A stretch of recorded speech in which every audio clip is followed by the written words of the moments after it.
سلطان صلاح الدین ایوبی جب اپنے منہ بولے چچا سلطان نور الدین زنگی کے بعد سلطان بنے تو آپ نے سلطنت کا نقشہ ہی بدل دیا تھا۔ مصر سے لے کر شام تک، حلب سے لے کر موصل تک، اور اس کے ساتھ ساتھ بیت المقدس کا عریہ بھی تبدیل کر دیا تھا۔ سلطان نے اپنے دور خلافت کے دوران بہت ساری مسجدیں بنائیں، بہت سارے غریب خانے بنوائے جن میں غریبوں کو مفت میں کھانا کھلایا جاتا تھا، اور اس کے علاوہ کبھی بھی سلطان کو کوئی خبر ملتی کہ کوئی غریب بھوکا سو گیا ہے تو جب تک سلطان اسے کھانا نہ کھلواتا سلطان کو چین نہیں آتا تھا۔ سلطان صلاح الدین ایوبی نجم الدین ایوب کا بیٹا تھا۔ نجم الدین ایوب ایک بہادر اور دلیر انسان تھا۔ اس کا اللہ پر بے حد اور پختہ یقین تھا، اور وہ چاہتا تھا کہ اللہ تعالیٰ اسے ایک ایسی اولاد سے نوازے جو آنے والے وقت میں غریبوں کی تقدیر ہی بدل دے۔ گورنر نجم الدین ایوب کافی عمر ہونے تک شادی سے انکار کرتا رہا۔ ایک دن اس کے بھائی اسد الدین نے اس سے کہا، بھائی تم شادی کیوں نہیں کرتے؟ نجم الدین نے جواب دیا، میں کسی کو اپنے قابل نہیں سمجھتا۔ اسد الدین نے کہا، میں آپ کے لیے رشتہ مانگوں؟ نجم الدین نے کہا، کس کا؟ اسد الدین نے کہا، ملک شاہ بنت سلطان بن مالک شاہ سلجوق کی بیٹی کا، یا وزیر الملک کی بیٹی کا۔ نجم الدین نے کہا، وہ میرے لائق نہیں۔ اسد الدین نے پھر حیرانگی سے، پھر کون تیرے لائق ہوگی؟ نجم الدین نے جواب دیا، مجھے ایک ایسی نیک بیوی چاہیے جو میرا ہاتھ پکڑ کر مجھے جنت میں لے جائے، اور اسی سے میرا ایک بیٹا پیدا ہو جس کی وہ بہترین تربیت کرے، جو شاہ سوار ہو اور مسلمانوں کا قبلہ اول واپس لے۔ اسد الدین کو نجم الدین کی بات پسند نہ آئی اور انہوں نے کہا، ایسی تجھے کہاں ملے گی؟ نجم الدین نے کہا، نیت میں خلوص ہو تو اللہ نصیب کرے گا۔ ایک دن نجم الدین ایوب مسجد میں تقریت کے لیے ایک شیخ کے پاس بیٹھے ہوئے تھے۔ ایک لڑکی آئی اور پردے کے پیچھے سے ہی شیخ کو آواز دی۔ شیخ نے لڑکی سے بات کرنے کے لیے نجم الدین سے معذرت کی۔ نجم الدین سنتا رہا شیخ لڑکی سے کیا کہہ رہا ہے۔ شیخ نے اس لڑکی سے کہا، تم نے اس لڑکے کا رشتہ کیوں مسترد کیا جس کو میں نے بھیجا تھا؟ لڑکی بڑے ادب سے بولی، اے ہمارے شیخ، وہ لڑکا واقعی خوبصورت اور رتبے والا تھا مگر میرے لائق نہیں تھا۔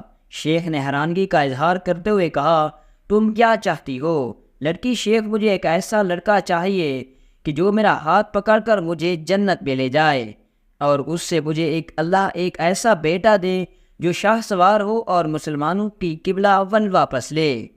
قبلہ اول بیت المقدس کو کہتے ہیں، جو سلطان صلاح الدین ایوبی سے 90 سال قبل صلیبیوں نے قبضہ کر کے مسلمانوں سے چھین لیا تھا۔ نجم الدین حیران رہ گیا، کیونکہ جو وہ سوچتا تھا وہی یہ لڑکی بھی سوچتی تھی۔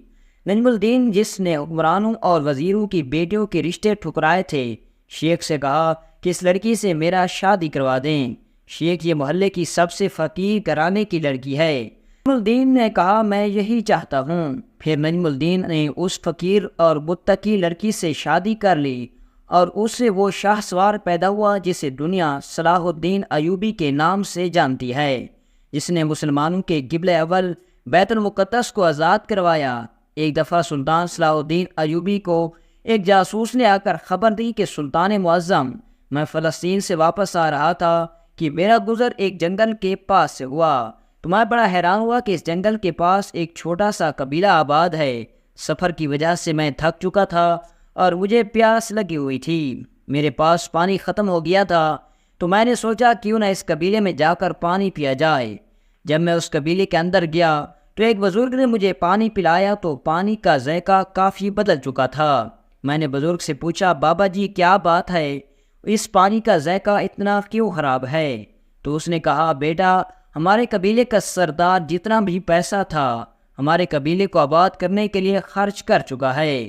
اب اس کے پاس اتنے پیسے نہیں کہ وہ ہمارے لیے پانی کا بندوبست کر سکے، اس لیے جب بارش آتی ہے تو ہم اسی پانی کو جمع کر لیتے ہیں اور اس کو کئی مہینوں اور ہفتوں تک پیتے رہتے ہیں۔ میں نے ان سے سوال کیا کہ آپ کا سردار سلطان سے مدد کیوں نہیں مانگتا؟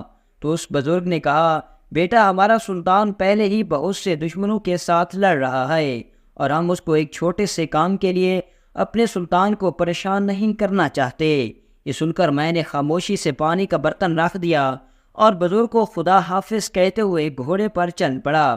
سلطان معظم، میری آپ سے درخواست ہے کہ آپ ان قبیلے والوں کے لیے پانی کا بندوبست کریں۔ سلطان نے علی بن سفیان کو بلایا اور حکم دیا کہ جاؤ اور فلاں قبیلے والوں کو کنواں کھدوا کر دو۔ علی بن سفیان چند سپاہیوں کے ساتھ اس قبیلے میں پہنچ گیا اور مزدوروں کو کنواں کھدوانے میں لگا دیا۔ وقت گزرتا رہا اور ایک ہفتے کے اندر اندر کنواں مکمل طور پر تیار ہو چکا تھا، لیکن حیرت کی بات یہ تھی کہ جب صبح قبیلے والے اس کنویں سے پانی بھرنے کے لیے گئے تو وہ کنواں بالکل خشک ہو چکا تھا۔ قبیلے والے بڑے حیران ہوئے کہ یہ کیا ماجرا ہے۔ پھر ان میں سے دو چند آدمی نے مشورہ دیا کہ شاید پانی بہت گہرا ہو چکا ہے، اس وجہ سے پانی خشک ہو گیا۔ اب جب اس بات کی خبر علی بن سفیان کو ہوئی تو علی بن سفیان دوبارہ اپنی سپاہیوں کے ساتھ وہاں پہنچا اور مزید اس کنویں کی کھدوائی کرائی تاکہ کنواں مزید گہرا ہو جائے اور پانی اوپر آ جائے۔ پانی نکلنے کے بعد پھر علی بن سفیان جب واپس آیا تو جب قبیلے والے دوسرے دن وہاں پانی کنویں سے بھرنے کے لیے گئے تو پھر کنواں خشک تھا۔ ایسا 2-3 مرتبہ ہوا تو علی بن سفیان بڑا حیران و پریشان ہوا کہ آخر اس کنویں کے پیچھے کیا راز چھپا ہے۔ اتنا پانی بھی گہرا نہیں، لیکن یہ کنواں بار بار خشک کیوں ہو جاتا ہے؟ ہم ہر بار اس کی مزید کھدائی کرتے ہیں لیکن یہ ہر بار خشک ہو جاتا ہے۔